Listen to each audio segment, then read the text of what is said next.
شروع اللہ کا نام لے کر جو بڑا مہربان نہایت رحم والا ہے۔ میں روز قیامت کی قسم کھاتا ہوں اور نفس لوامہ کی قسم کھاتا ہوں کہ سب لوگ اٹھا کر کھڑے کیے جائیں گے۔ کیا انسان یہ خیال کرتا ہے کہ ہم اس کی بکھری ہوئی ہڈیاں اکٹھی نہیں کریں گے؟ ضرور کریں گے، اور ہم اس بات پر قادر ہیں کہ اس کی پور پور درست کر دیں۔ مگر انسان چاہتا ہے کہ آئندہ بھی خود سری کرتا چلا جائے، پوچھتا ہے کہ قیامت کا دن کب ہوگا۔ سو جب آنکھیں چندھیا جائیں اور چاند گہنا جائے اور سورج اور چاند جمع کر دیے جائیں، اس دن انسان کہے گا کہ کہاں ہے بھاگنے کی جگہ؟ کہیں نہیں، کوئی جائے پناہ نہیں۔ اس روز تمہارے پروردگار ہی کے پاس تمہیں جا ٹھہرنا ہے۔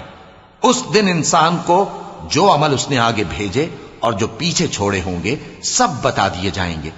بلکہ انسان آپ اپنا گواہ ہے، اگرچہ عذر و معذرت کرتا رہے۔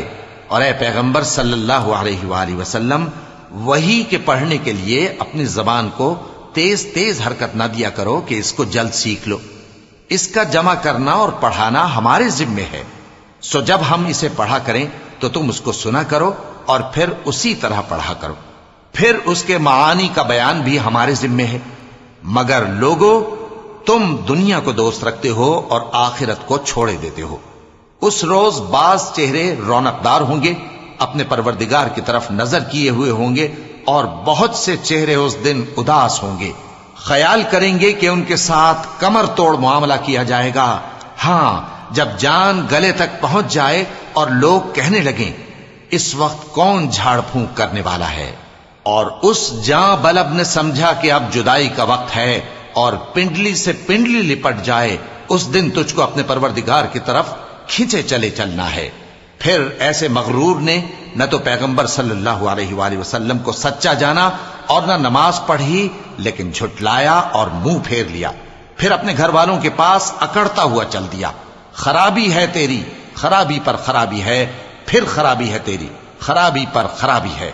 کیا انسان یہ خیال کرتا ہے کہ اسے یوں ہی چھوڑ دیا جائے گا؟ کیا وہ منی کا جو ٹپکائی جاتی ہے ایک قطرہ نہ تھا، پھر لوتھڑا ہوا، پھر اللہ نے اس کو بنایا، سو اس کے اعضاء کو درست کیا، پھر اس کی دو قسمیں بنائیں، مرد اور عورت۔